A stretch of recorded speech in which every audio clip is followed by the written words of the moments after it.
Berdasarkan keputusan Jaksa Agung Muda Pembinaan nomor Kep 10523 CKPA.5/09/2021 tanggal 16 September 2021 tentang pembentukan tim penyelesaian barang rampasan negara perkara tindak pidana korupsi PT Asuransi Jiwasraya Persero. Bahwa dalam kesempatan ini yang masalah belakangi yaitu bahwa persidangan perkara tindak pidana korupsi PT Asuransi Jiwasraya dengan 6 terdakwa yaitu Beni Cokro Saputro, Heru Hidayat, Hanis Mahri Rahim, Hari Prasetyo, Samirwan, dan Joko Harto Tirto telah berlangsung sejak bulan Oktober tahun 2020.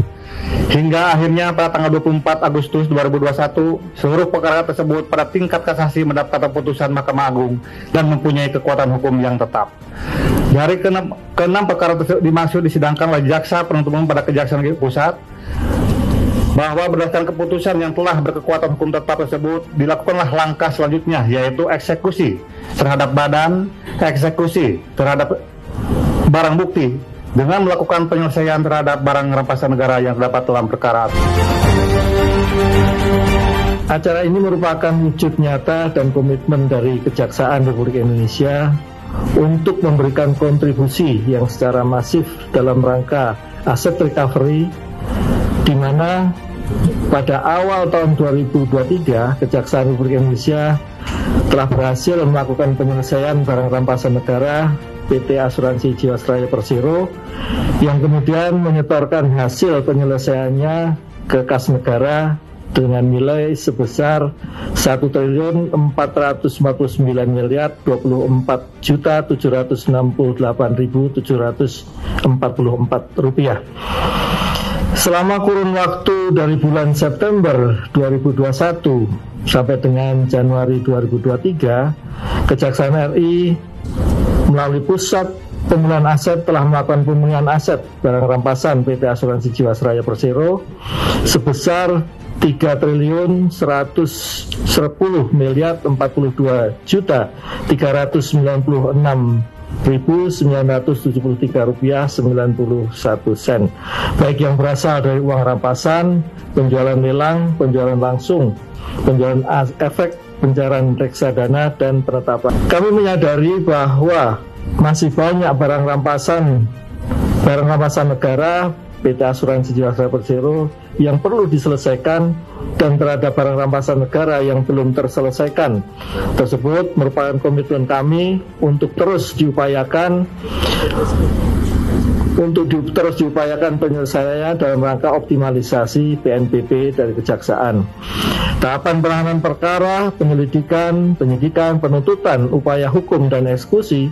apabila dilaksanakan sejalan dengan tahapan pemulihan aset, mulai dari penelusuran,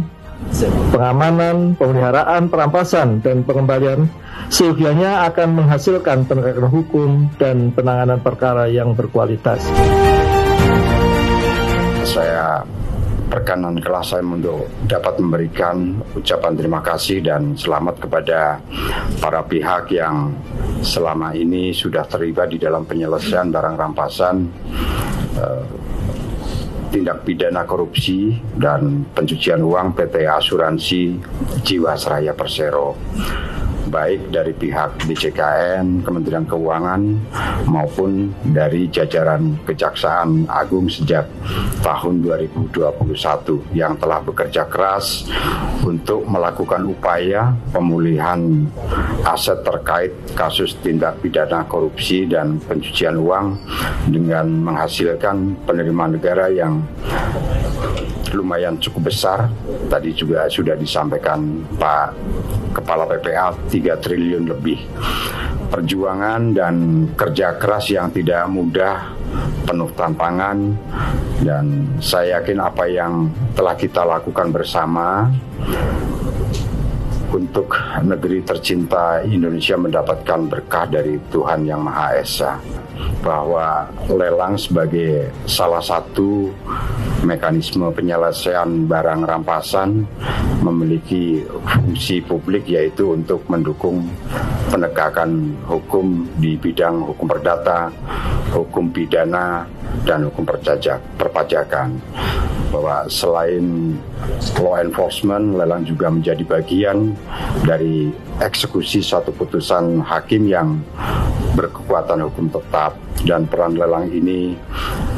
untuk mewujudkan dukungan DJKN dalam menyediakan tools yang dibutuhkan untuk penyelesaian pemulihan aset barang rampasan selain lelang juga. DJKN juga berperan terhadap pengelolaan BUMN yang berasal dari barang rampasan yang sebelumnya diurus oleh kejaksaan, sehingga tata kelola barang rampasan dapat lebih akuntabel. Hal ini tentunya dapat terwujud berkat kolaborasi yang baik di antara kita semua.